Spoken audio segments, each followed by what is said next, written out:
Welcome to Fiona's Food for Life YouTube channel, Cook, Eat, Nourish. We've got another interview lined up for you today. Make sure you listen to the end so you get their 3 tips to how you can cook today to become healthier. Please like and comment below and don't forget to subscribe. Hope you enjoy it. Hi Sylvia, how are you? I'm good, Fiona, and you? Great. Thanks a million for joining me today. Would you mind introducing yourself to my audience? Yep. Hi everyone, Sylvia Wadding here. I'm owner of Enlitened. Enlitened is a food consultancy that helps businesses to be covered and compliant in all areas of food safety, and I also help businesses in areas of food labelling as well. Fantastic. So you generally work with food businesses, maybe like artisan businesses or restaurants, takeaways, that type of thing? Absolutely, yes, and other bits and pieces, maybe like butchers as well. Okay, Yeah. cool. Would you mind telling us a bit about your career to date? How do you get to do this? So I studied food science and technology in DIT, and then I went on to work in food manufacturing for probably 10-11 years. So in there I would have worked from very small family-run businesses up to larger multi-corporation businesses. So I would have worked with likes of Kerry Foods and Yum restaurants in Australia as well. And then from there then I went out on my own and set up Enlightened from there then. Great, okay. And what type of work would you do with them? So I would have worked in quality and quality, food safety and compliance roles. Okay. And I also would have done a lot of work around new product development. So within that I would have done a lot of nutritional improvements on products as well. So things like reducing fat, salts and sugars in products. Fantastic, okay. And what services does Enlightened offer to these businesses? So Enlightened helps businesses in areas of food safety and compliance. So it can help them in all areas of food safety training and in allergen awareness and control. I also help businesses around the labelling side of things. So I help them on like calorie labelling on their menus and nutritional labelling on menus as well. And I can also help businesses to implement nutritional improvements on their current menu items. We can also look at things like portion control as well. Okay, so people will come to you, say, with their menu, you would analyse it and give them the feedback back, and then they might work through it and make a few changes and that type of thing. Exactly, that's it. Okay. Because once you work out the nutritional information, sometimes it can be a shock to businesses to see what's actually in the food. So, but just by making small tweaks, then businesses can just make little nutritional improvements along the way, so it doesn't affect the overall taste then that the consumer will notice. Okay, fascinating. So one of the areas it's very topical at the moment is the whole calorie count on the menu. So the debate, it looks like Simon Harris might be bringing it in, that it might be compulsory for restaurants to have the calorie count on the menu. Now, we're not going to go into that massive debate today, but if that does happen, I mean, people are definitely going to want to talk to you. Can you tell me a little bit about how that works? Absolutely. So yes, so Simon Harris is currently looking at implementing legislation around calorie labelling on menus. So what that means for businesses is they will have to supply calorie information to the consumer. So this then will help the consumer to make a more informed choice. So the consumer will know what's in their food. So I help businesses to not only put calorie information, but to help their consumers see the bigger picture by giving them the full nutritional information of their products on their menu as well. And just a massive survey has been done with this as well, and I think 96% of consumers want to see the calorie information on the menus as well. People are more informed now and they want to know exactly what's in their food.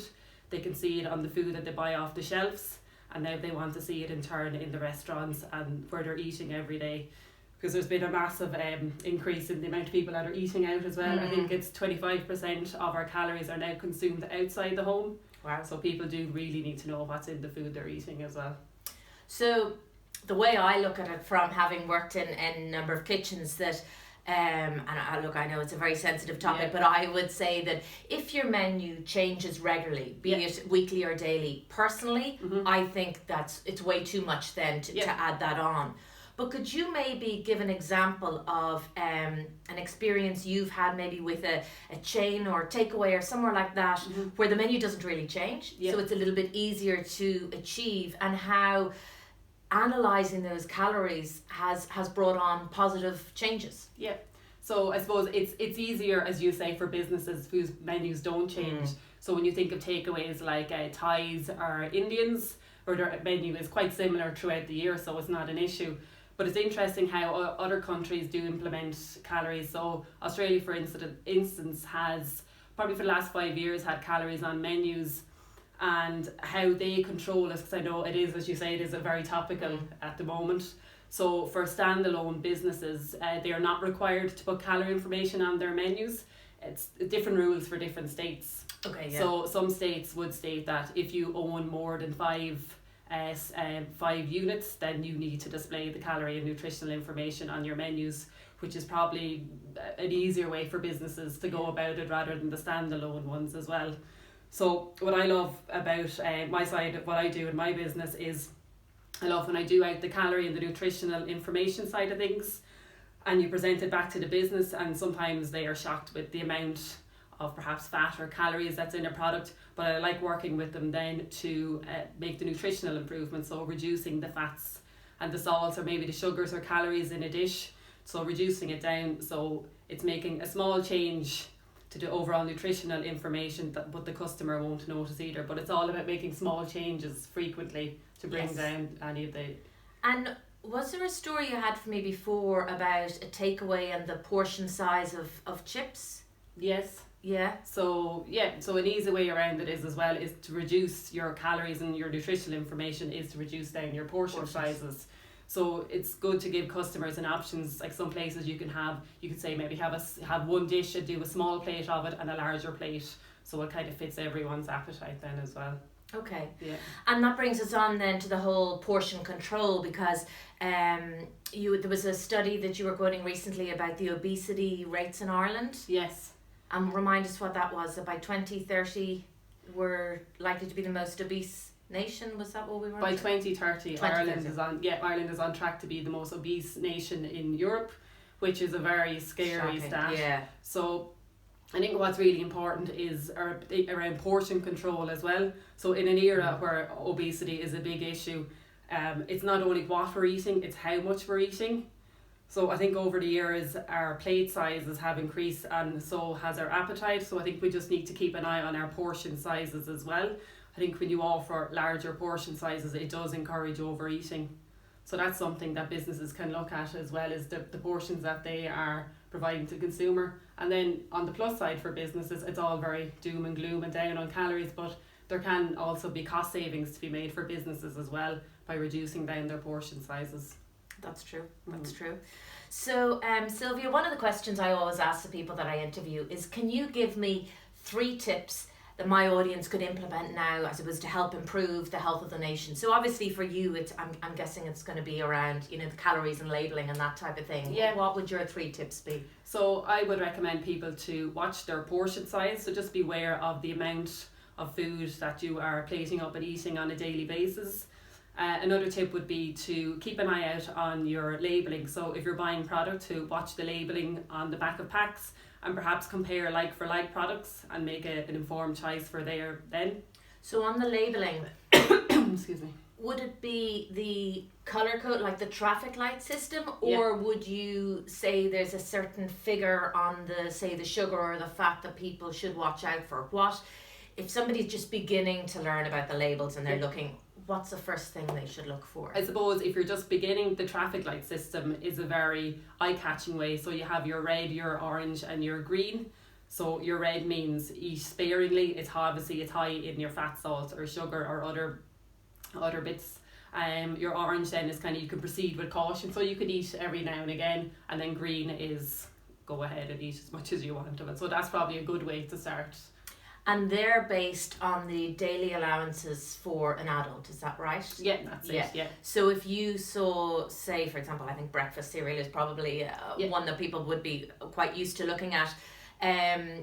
The traffic light would be based on, well, if this was your breakfast for the day, we would allow X%, so then the colour code will come up. Is that correct? Yeah, that's it. Yeah, exactly. Okay. Yeah. So just to be wary of that, and I think the more you kind of keep an eye out and watch it, you will kind of see, you can see trends, and you can pick healthier choices for your breakfast cereal, or you can pick healthier choices for your yogurts, because yogurts, everyone thinks they're healthy, but unfortunately a lot of them are packed with sugar, and there's always a healthier alternative. So just to keep an eye out for things like that as well. And so for somebody who felt they knew a little bit more, is there one tip that you would would give them? I suppose it's not one size fits all, but would it be looking for the salt quantity or the fat quantity or the sugar, or what one marker would you suggest? I suppose this week was actually Sugar Awareness Week, so I suppose it's a good time to keep an eye out for sugar. Is one of the lethal and highly addictive ones, so that's probably a good one to start with. And what figure are they looking for? I suppose it depends on what meal it is, really, yes, isn't it? Exactly. Yeah. So if you keep an eye out on the traffic light system, that's a really good indication for your sugar, for example. Okay, so first of all, we have the calories, and we're looking in at the overall calories a person might have per day, which kind of can differ from male or female. Yep. The second one we're looking at is the labelling, and getting yourself used to looking at the labels, starting off with the traffic light system and just educating yourself and comparing products. That's it, yeah. Small changes, isn't it? Yes, exactly. And what would your third tip be? So my third tip is around food safety. So as I mentioned, I help a lot of businesses around food safety and compliance. So just for yourselves, if you are out and about, if you're in a restaurant and you see something that isn't right from a food safety point of view, or if you see something maybe from a hygiene point of view, don't be afraid to flag it with the manager, and hopefully once they know about it, then that they can put controls in place so it doesn't happen again. Okay, and you run some of these courses for businesses about the food safety, etc. What type of courses? So I run all levels of food safety training, so levels 1, 2 and 3, and I also run courses around food allergens awareness and control. So I run these courses nationwide. So if you'd like to have a look on my website, you'll see any new and upcoming dates if anyone would like to join me for those. And would these be generally people who have a food business, or would they be chefs or people working in the food industry, or a mixture of all? Mixture of all. So there's different levels. So there's level 1, 2 and 3. Yeah. So level 1 is kind of like your basic food hygiene. Yeah. And then level 2 then is more kind of for your chefs, your food handlers, your servers. So they should all have level 2 training, and your level 3 training then is a more comprehensive course, so it's run over 4 weeks. Okay. And basically your EHO, which is your environmental health officer, they do require one person to have your level 3 at all times on site. And then between level 1 and level 2, then it's all in relation to what duties you're doing in the kitchen as to what course you should have and have your staff. And I have to say, training is a really important factor to have in a business. Like I often see in my groups where you train people and they know what to do, but they don't know why to do it. So it's great to see that light bulb moment when they say, so that's why I'm doing it. And I do think they take more responsibility once they know the why to do it. Yes. I think that's why food safety training is very important. You remember it more if you understand why. So, so we have your 3 tips. Now, another question I always ask is, what would you choose as your death row meal? It would probably be a beef stew. Beef stew. Mammy's beef stew. Okay. It is the best comfort food at its best with mashed potatoes. Mashed potatoes and a beef stew. Yeah. Okay, fantastic. Would you have anything to drink with that?